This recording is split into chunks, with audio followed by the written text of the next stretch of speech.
Get up, stand up for your rights. Com os versos de Bob Marley clamando que todos nos levantemos e lutemos pelos nossos direitos, começamos esse episódio da Mosca, que tem seu cardápio de hoje 2 sopas. O primeiro caldo busca discutir a verdade e o impacto das fake news no nosso tempo. O segundo fala do forte e necessário discurso da primeira-ministra de Barbados na ONU. Discurso de dar inveja a muitos líderes e que faz dos negacionistas habitantes de outro mundo. Então, ouvidos atentos e cabeças abertas que a mosca vai decolar.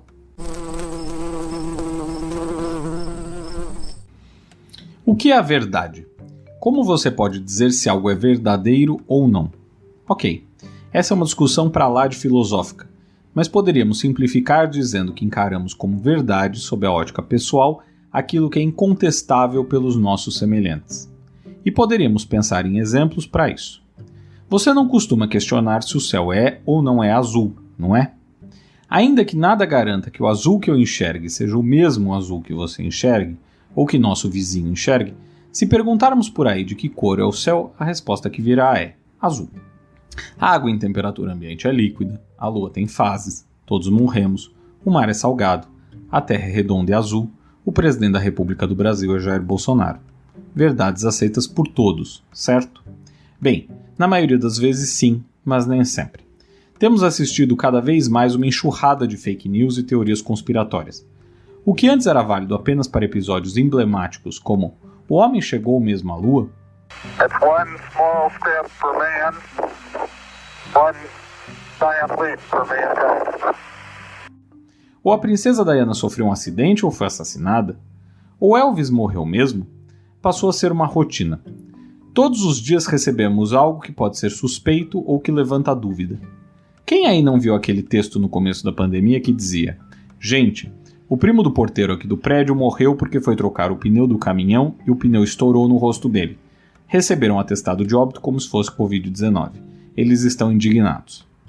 Aliás, essa história do pneu acabou dando origem a diversos memes para satirizar outros fatos, acrescentando personagens e mudando um pouco a história que passou a ficar cada vez mais absurda. Muitas vezes essas histórias são tão ridículas que a maioria das pessoas não acredita nelas ou pelo menos fica desconfiada. Mas e quando não é isso que acontece? E quando um fato com fundo verdadeiro é apenas deturpado um pouquinho para tornar uma mentira real? Por muitos anos era difícil espalhar essas teorias. Pensa só. O sujeito chegava para o vizinho do prédio e dizia: a Terra é plana. Não eram muito grandes as chances do vizinho acreditar ou passar essa informação para frente. Fora que, provavelmente, por mais que alguém acredite que a Terra seja um disco de pizza, essa pessoa se sentiria acanhada de falar com estranhos sobre a ideia que teve ou a teoria que elaborou. Com as redes sociais, no entanto, ela não apenas consegue encontrar sites que corroboram seu pensamento, como grupos de pessoas que pensam igual a ela. Ou seja, não apenas a pessoa tem como amplificar sua crença, como passa a dialogar com outras pessoas que acreditam na mesma coisa que ela. Ela se sente integrada, parte de um grupo. Aí você pode estar pensando: ok, mas eu sei que a Terra é redonda e não mudaria nada a minha vida se o vizinho pensasse que ela não é. Verdade. Mas e quando você não tem certeza e o vizinho não te chama para dizer que o planeta não é redondo, mas que a urna é fraudável, ou que a vacina faz mal, ou que há um novo golpe por aí via WhatsApp? Como você reage em relação a algo que você desconhece ou sobre o qual tem pouco conhecimento? Pior, como você reage quando é indiferente para você passar ou não adiante determinada informação? Vou dar um exemplo. Desde o começo da pandemia eu recebi inúmeras mensagens dizendo quando eu seria vacinado, a data certinha. Mensagens que vinham com brasão do governo federal, do governo do estado, emblema do SUS ou da Secretaria de Saúde. O custo de passar isso adiante sem verificar é muito baixo, e a pessoa que envia acredita não só na veracidade da informação, uma vez que na maioria das vezes ela recebeu a mensagem de alguém em quem ela confia, como pensa estar ajudando quem irá receber a notícia.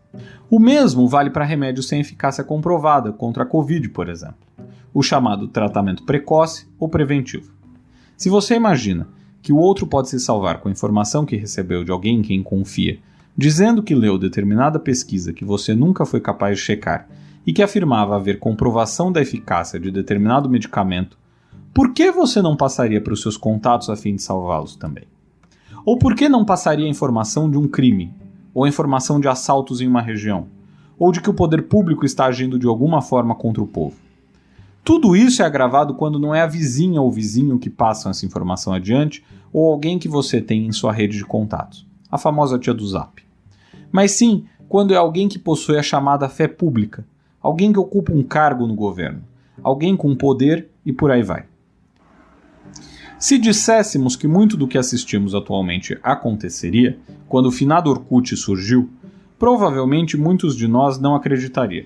Afinal, qual o mal de ter amigos em uma página na internet, não é? O problema é quando essa situação sai do controle.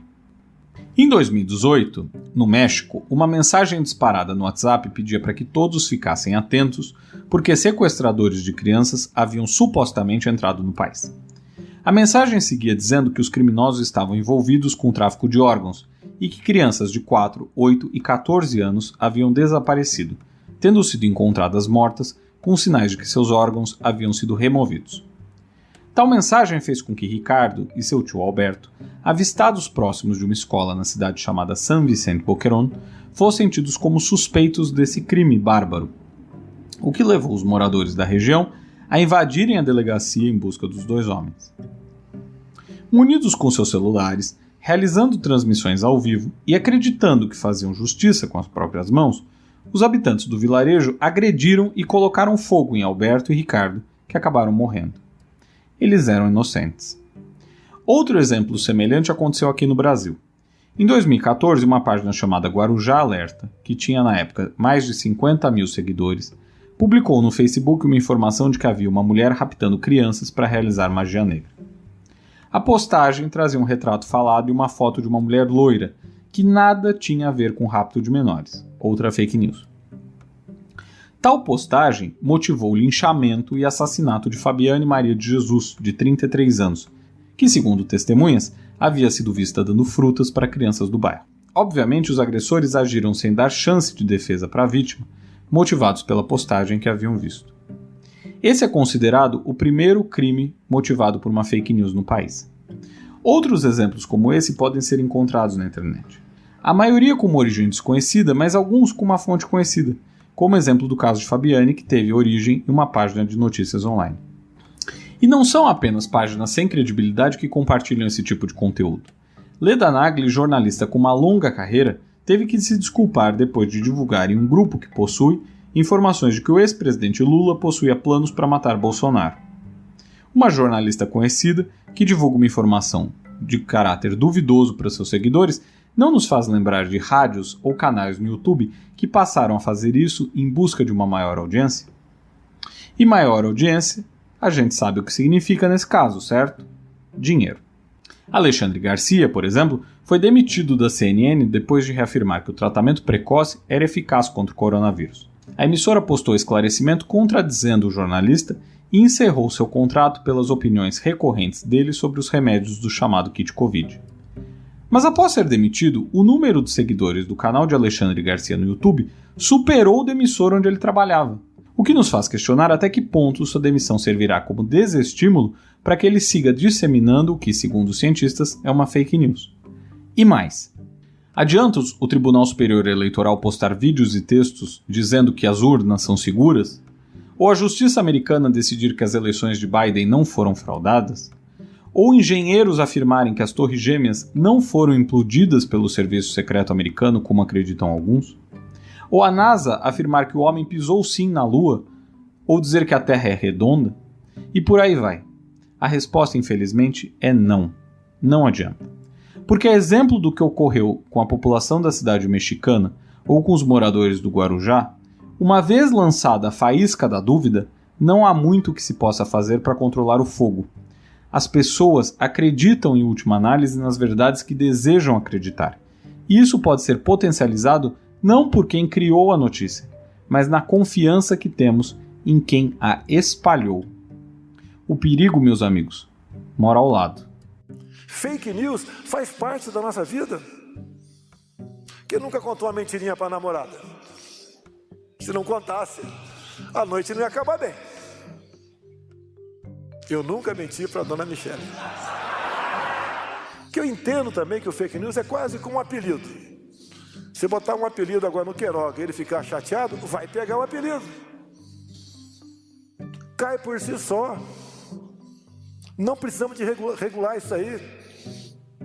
Deixemos o povo à vontade.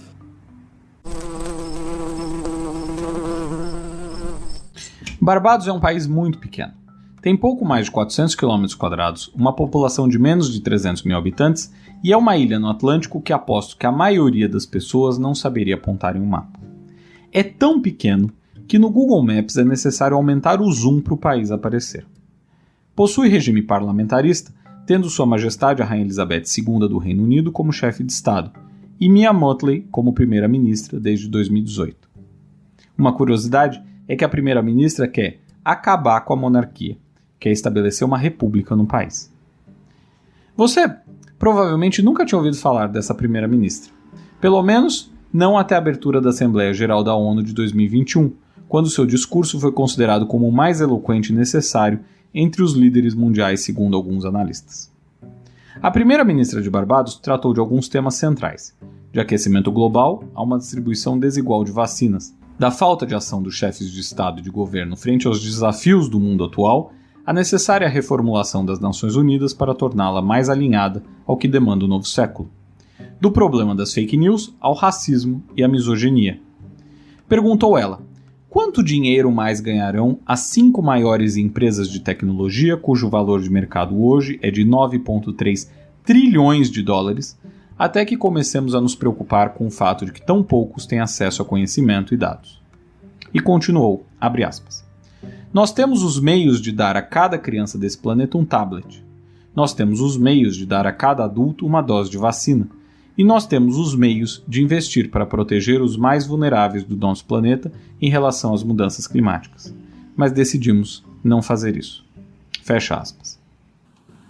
The answer, Madam Vice President, is that we have the means to give every child on this planet a tablet. And we have the means to give every adult a vaccine. And we have the means to invest in protecting the most vulnerable on our planet from a changing climate. But we choose not to. A Premier de Barbados ainda destacou que os tempos atuais se assemelham perigosamente com o que havia 100 anos. Uma época em que estávamos à beira de uma grande depressão, quando estivemos frente a uma pandemia semelhante à do coronavírus, um tempo em que o fascismo, o populismo e o nacionalismo levaram à morte populações por meios que são terríveis demais para nós contemplar. Disse ainda que nosso mundo não sabe o que está em jogo, e se não controlarmos esse fogo, ele irá queimar todos nós. E concluiu, isso não é ficção científica.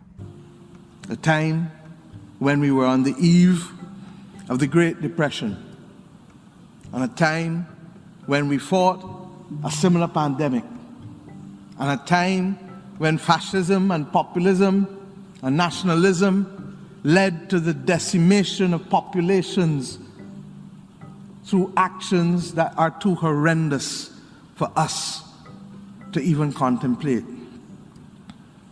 Our world knows not what it is gambling with. And if we don't control this fire, it will burn us all down.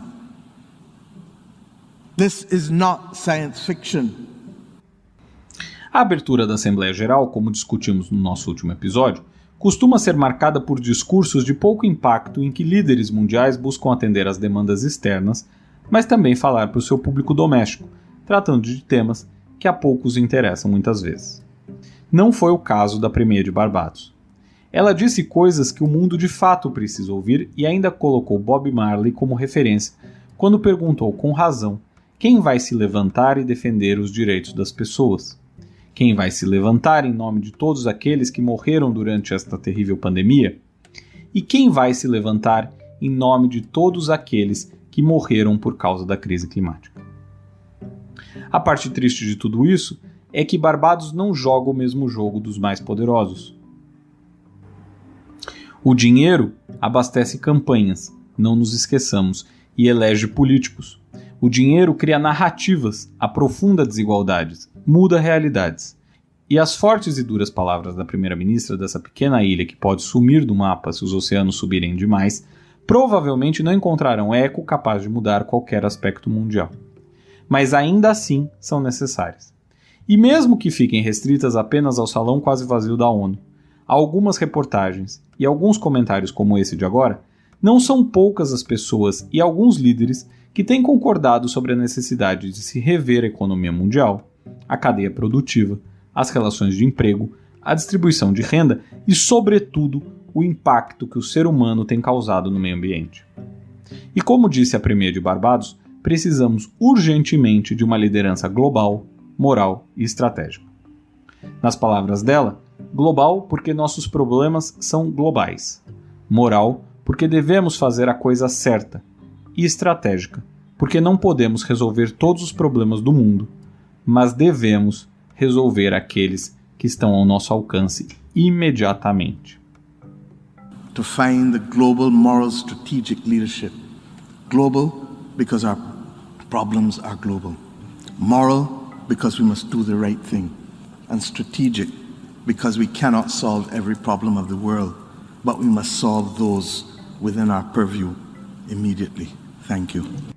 Com esse inspirador discurso que você encontra na íntegra no YouTube, a gente encerra esse 9º episódio do nosso podcast pedindo a você que gostou que compartilhe com seus amigos e nos siga. A Mosca volta na semana que vem.